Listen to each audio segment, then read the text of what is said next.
তিন শ্রেণীর ব্যক্তির বিরুদ্ধে আল্লাহ বলেন আমি নিজেই কিয়ামতের দিন মামলা দায়ের করব। I will be against them in the day of judgment.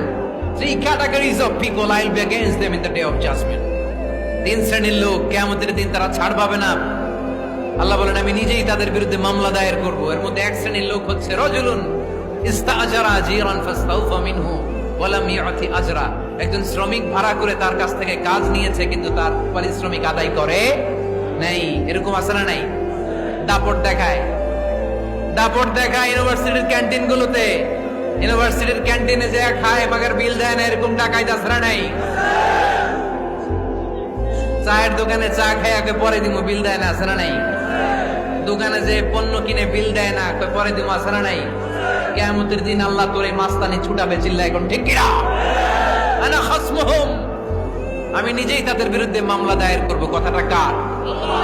এজন্য বিশ্বনবী বললেন খবরদার, মেহনতি মানুষ, খেটে খাওয়া মানুষ, এদের দোয়া কবুল হয়ে যায়। আতুল আজিরা আজরাহু ক্বাবলা আন ইয়াজিফা আরাকুহু। খবরদার, বিশ্বনবী বললেন শ্রমিকের ঘাম শুকিয়ে যাওয়ার আগে তাদের পারিশ্রমিক মিটিয়ে দাও।